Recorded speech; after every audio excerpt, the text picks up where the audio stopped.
بسم الله ورسام ديجيتال ميديا maanta waxaynu ka hadlaynaa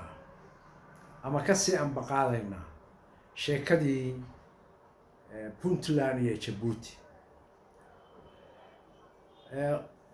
qolyihiina horey ula socday clipkii hore markii Cabdullaahi Yuusuf iyo Ismaaciil Cumar Geelle ay madaxtooyada Djibouti isugu tageen oo is afgaran waayeen ayaynu ka bilaabaynaa. Cabdullaahi siduu ii sheegay wuxuu yidhi ninkii Ismaaciil Cumar Geelle ahaa markaanu ka hadlaynay arrimaha shirka sida loo qabanayo iyo cidda ka soo qayb galaysa wuxuuba iiga bilaabay buu yidhi war dagaalkii sokeeye Cabdullaahi ow hawiyaa ku guulaystay in iyaga madax laga dhiga maahane Soomaaliya ma degayso iyo warmaya warsaa ka daa Soomaalida saas maahe haddaan rabno gobollo iyo degaan baynu ku salaynaynaa shirarkan dhanka wakiilnimada ama kasoo qaybgalka maya buu yidhi taas waxay noqonaysaa waxaan la aqbali karin. Cabdullaahi baa aniga saa ii sheegay ilaan anigu goobjoog kama ahayne hooyadii layga reebay inaan madaxtooyada la gala Cabdullaahi oo hoteelkii Sheraton ku haray laakiin Cabdullaahi markuu soo laabtay ayuu arrintaa ii sheegaya. laakiin Geelle wuxuu codsaday Cabdullaahi oo hadda adiga London u socday markaad soo laabatid fadlan isoo mar. Cabdullaahi waa nin caraysan sidiisana Cabdullaahi ma ogolaado darajada nin labaad markuu yidhi hawiya meeshan ku guulaystay Cabdullaahi waa gartay wuxuu qaatay yacni nimaan hawiye ahayn uusan madax noqonayn shirkaan carta marka la isugu yimaado taasna Cabdullaahi waa ku adkaa asliis Cabdullaahi wuxuu rabay in loo tartamo oo dadku siman yahay. Cabdullaahi London markuu tagay ma soo marine Liibiyuu u duulay dabadeedna Jade buu ka soo qaatay Addis Ababa yimi waa ka soo duulay Boosaasu yimi golihii wasiirada baarlamaankii ismadii Puntland ayuu ku dhacdhacay oo leeyahay war meeshaas waxba inooma yaalin Djibouti waxba inooma yaalin Ismaaciil Cumar Geelle annaga isu soo aragnayo nin ka shaqeeya nin dhexdhexaada maaha. halkaas warqad baa ka soo baxday loo dhan yahay golaha wasiirada baarlamaanka iyo in badan oo ismada ka tirsan oo saasa wey shirkaas waxaa la shaqaynayay ama Ismaaciil Cumar Geelle ku shaqaysanayay laba nin oo reer Puntland mid waxa weeye aqoon-yahankii qoraagii fanaankii ama abwaankii Maxamed Daahir Afrax. Maxamed Daahir Afrax waa ninka keenay fikradda ah civil society warlordska waxa la yidhahdo waaba inaan shirkan laga soo qaybgelin hadday ka soo qayb galaanna waa inay reerkooda ku biiraan oo awood gaaraysan lahayna shaksi ka mid ah reerkooda jilibkooda hoose u yahay. waxaa kaloo jiray Afrax wuxuu ka mid ahaa raggii Addis Ababa waagii aaday oo SSDF-ta ka mid noqday dabadeedna isagoo SSDF SNM la shaqayn jiray isagoo Xatraawi iyo Gaariye ku biiray dabcan waxaa jiray raggaas ama SNM-tu inay Cabdullaahi iyo maamulkiisa shabaabta ka soo horjeedeen. ninka kale oo Ismaaciil Cumar Geelle ku shaqaystay wuxuu ahaa Axmed Ciise Cawad wasiirkii hore ee arrimaha dibadda Soomaaliya. geella wuxuu u xil saaray Axmed Ciise Cawad dhanka isimada Nugaal.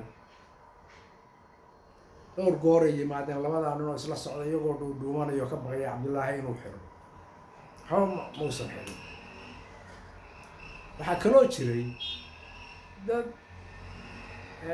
Puntland ama North East ka fallaagoobay oo uu ka mid ahaa Xasan Abshir Waraabe Garoon oo wasiirkii arrimaha gudaha ugu horreeyay noqday. dabadeedna Cabdullaahi ay iskaga hor yimaadeen dhanka shirkii Carta iyo Jabuuti faragelinteeda. waxaa kaloo jiray boqor Cabdullaahi King Kong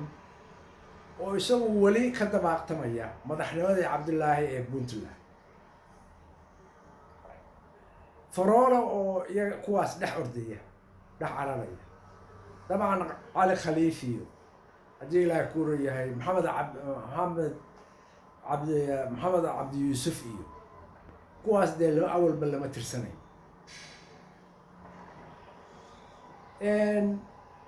Ismaaciil Cumar Geelle waa uu ka xumaaday Cabdullaahi. shirka ma aanan boyd karayn, yani kama qayb galayno ma aanan. shirku siduu u socdo waxaa laga bedelaalaya. haddaan laga bedelina Puntland kama soo qayb galayso. waxaa ii soo diray telefoon anoo Boosaaso jooga markaa warqaddii aan soo saaray shuruudda aan ku xirnay shirkii. Ismaaciil Thani ninka la yidhaahdo oo ahaa agaasimihii madaxtooyada Ismaaciil Cumar Geelle markaas wuxuu yidhi Cabdullaahi baan rabaa inaan la hadlo. oo adigu soo chief of staffkii Ismaaciil Cumar Geelle ma ha dee ila hadal baan ku yidhi. mise ma ictiraafsan in anigu dhigaaga ah. may walaalow maaha saase madaxweyne Geelle ayaa rabaa Cabdullaahi inuu la hadlo. waayahay baan Cabdullaahi telefoonkeygii baan u geeyey. telefoonka meeshuu ka helay waan ogaaday waxa weeye Maxamed Daahir Afrax ayaa siiyey number oo maraan Jabuuti soo maray aan is aragnay. Cabdullaahi waxaan Thani markaan u dhigay telefoonkii waxaaba ku jira Ismaaciil Cumar Geelle. Cabdullaahi oo buu yidhi qaan baan kaa rabaa diyadaydii baan kaa rabaa. eraygu isticmaalo waxaa diyadaydii baan kaa rabaa. Cabdullaahi wuxuu yidhi oo goormaan nin mumaasana aan ka dilay Jabuuti. على كل حال والله هذا اللي يسافر جروها والشروط ده واحد شروط ده كسب بحوير شركة كان Soomaali hadduu ay leedahay Soomaali baa u tashanaysa say uga soo qayb galayso. hadday Jabuuti leedahay hadday ku shaqaysato waa ku kaas.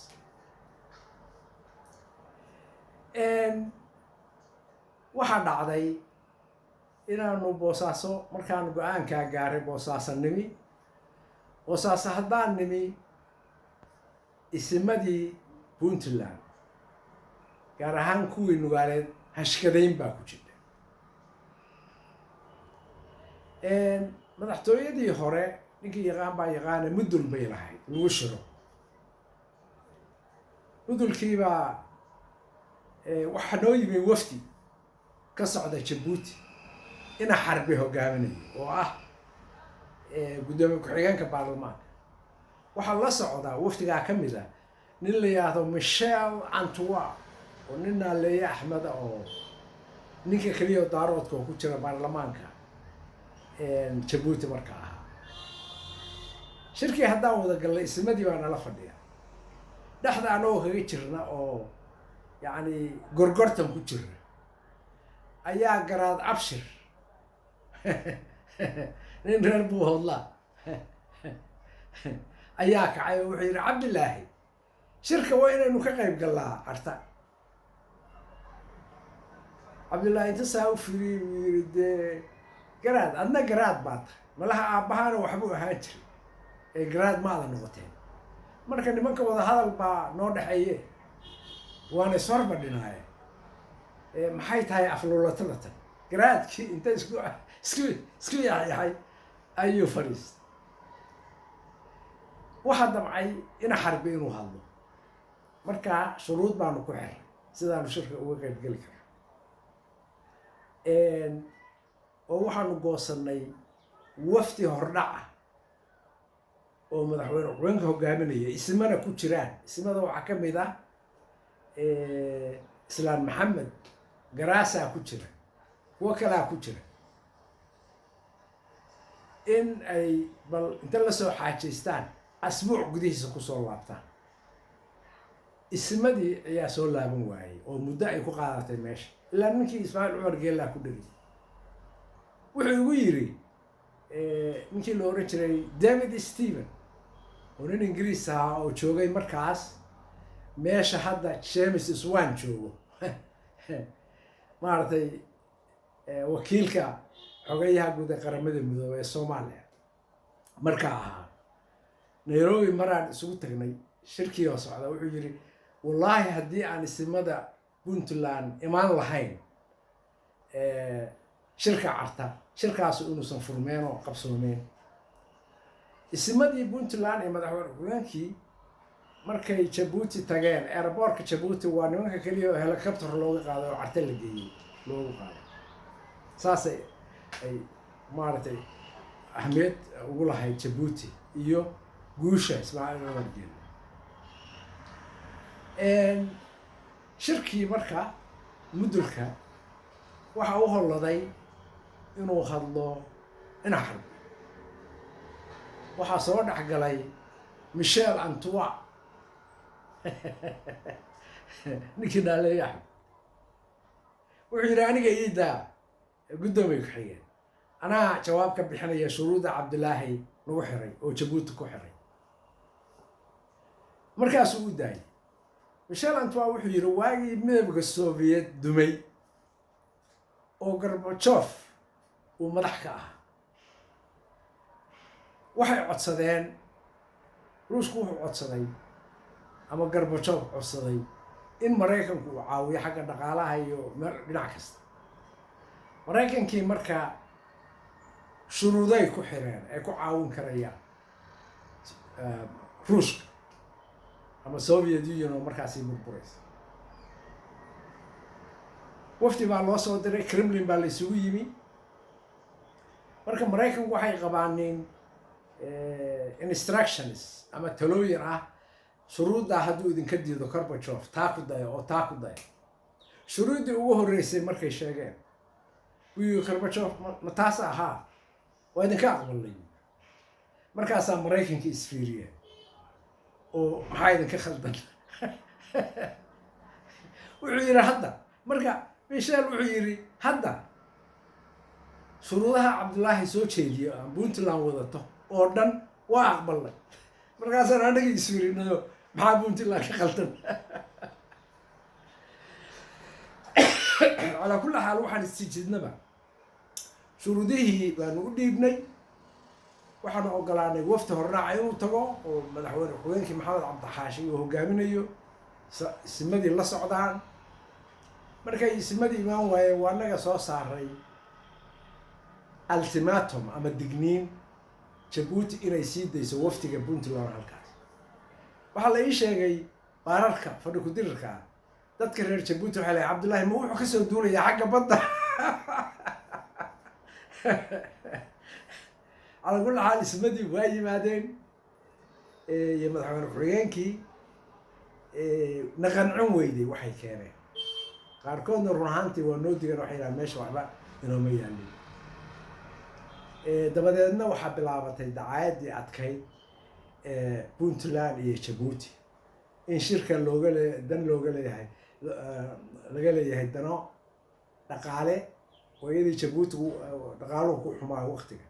si maaragtay kabihii soomaaliya ay u gashato oo wadamada carabta ah ay soo tuugsato marka sheekadii halkaas oo iyadii dee wixii dhacay waa la ogaa history bay ahayd puntland horta siday ku diiday saa wey laakiin hal dhibaataana qabsatay dhibaatada waxa weeye shirka annagaa ka shaqaynay annagaa halkaas soo gaarsiinay soomaali oo dhan annagaa abaabulay dabadeedna cabdillaahi iyo geela isafgaran waayey waxay noqotay dadkii aan abaabuleysaan u joojino oo u qancin lahayn baa adkaatay ismadii baa kala jaray dadkii baa kala jaray qaar waa fakadeen oo cartay aadeen qaar baa usii lugeeyeen waa anagii baan soo saaray inaan nina dhoofi karin sheekooyin badan baa dhacday dabadeed dowladdii yaa waxaa dhalatay cabdiqaasim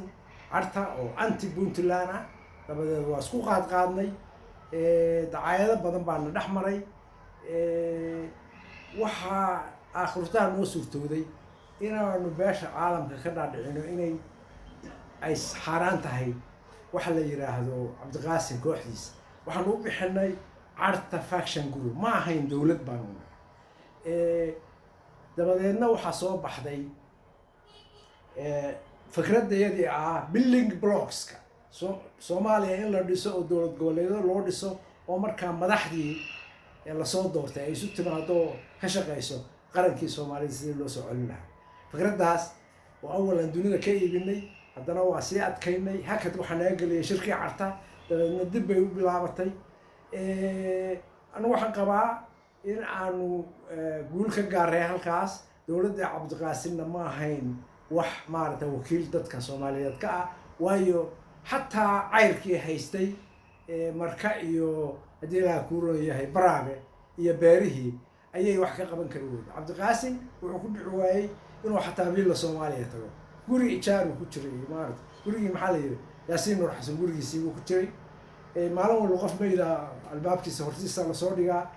1 kiiloomitir xataa ma uusan haysan sidaasay ku dhamaatay waqtigii dabadeedna waxaa soo galay shirkii Imbagati hase yeeshee halkaas waxaa ka dhacay formuladii 4.5 oo Soodari ka soo saaray ayaa lagu hirgeliyay oo Soomaali wax ku qaybsatay yani Ismaaciil uu geele hawato dadka uu lahaa iyaga dagaalka sugay ku guuleystay laakiin wax qaybsigii wasaaradaha iyo waxa markii la yiraahdo nidaamkii hore ee soo dejinay 4.5 ka oo markaa de macquul ah oo shir lagu tagi jiray yaa la hirgeliyay marka sababahaas weeye sababaha Puntland iyo Djibouti isaga hor yimaadeen aad iyo aad baa u mahadsan weyn sabab